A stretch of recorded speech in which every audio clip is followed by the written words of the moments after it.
as I remember Adam, it was upon this fashion bequeathed me by will but a poor 1,000 crowns, and, as thou sayest, charged my brother on his blessing to breed me well. And there begins my sadness. My brother Jacques, he keeps at school, and report speaks goldenly of his profit. For my part, he keeps me rustically at home, or, to speak more properly, stays me here at home unkept. For call you that keeping for gentlemen of my birth that differs not from the stalling of an ox. His horses are bred better, for besides that they are fair with their feeding, they are taught their manage, and to that end riders dearly hired.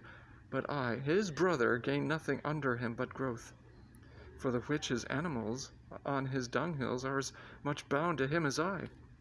Besides, this nothing that he so plentifully gives me, the something that nature gave me, his countenance, seems to take from me. He lets me feed with his hinds, bars me the place of our brother, and, as much as in him lies, minds my gentility with my education. This is it, Adam, that grieves me, and the spirit of my father, which I think is within me, begins to mutiny against this servitude. I will no longer endure it, though yet I know no wise remedy how to avoid it. Yonder comes my master, your brother. Go apart, Adam, and thou shalt hear how he will shake me up. Now, sir, what make you here? Nothing. I am not taught to make anything. What are you then, sir? Marry, sir, I am helping you to mar that which God made, a poor unworthy brother of yours, with idleness. Marry, sir, be better employed, and be not a while. Shall I keep your hogs and eat husks with them? What prodigal portion have I spent that I should come to such penury? Know you where you are, sir? Oh, sir, very well, here in your orchard. Know you before whom, sir? Aye, better than him I am before knows me. I know you are my eldest brother, and in the gentle condition of blood you should so know me. The courtesy of nations allows you my better in that you are the firstborn. But the same tradition takes not away my blood. Were there 20 brothers betwixt us, I have as much of my father in me as you, albeit I confess your coming before me is nearer to his reverence. What, boy? Come, elder brother, you are too young in this. Wilt thou lay hands on me, villain? I am no villain. I am the youngest son of Sir Roland de Boys.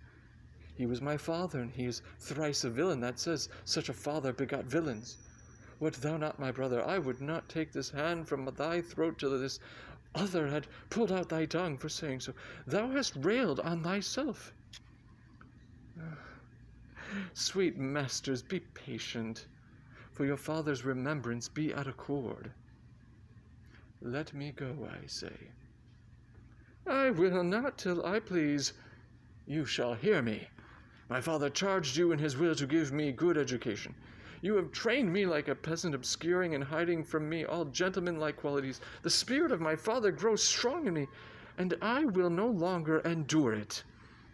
Therefore, allow me such exercises as may become a gentleman, or give me the poor a lottery my father left me by testament.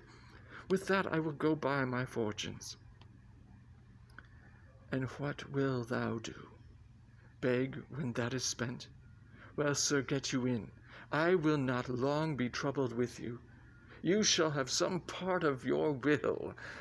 I pray you leave me. I will no further offend you than becomes me for my good. Get you with him, you old dog. Is old dog my reward? Most true, I have lost my teeth in your service. God be with you, my old master. He would not have spoke such a word. Is it even so? Begin you to grow upon me? I will physic your rankness, and yet give no 1,000 crowns neither. Hola, Dennis. Cause your worship. Oh, was not Charles the Duke's wrestler here to speak with me? So please you. He is here at the door and importunes access to you. Call him in. 'Twill be a good way, and tomorrow the wrestling is. Good morrow to your worship. Good Monsieur Charles. What's the new news at your new court? There's no news at the court, sir, but the old news. That is, the old Duke is banished by his younger brother, the new Duke, and 3 or 4 loving lords have put themselves into voluntary exile with him, whose lands and revenues enrich the new Duke. Therefore he gives them good leave to wander. Can you tell if Rosalind, the Duke's daughter, be banished with her father? No.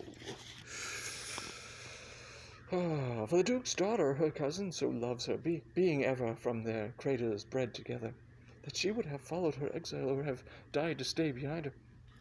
She's at the court, and no less beloved of her uncle than his own daughter, and never 2 ladies loved as they do. Where will the old Duke live? They say he is already in the forest of Arden, and a many merry men with him, and there they live like the old Robin Hood of England. They say many young gentlemen flock to him every day, and fleet the time carelessly as they did in the golden world.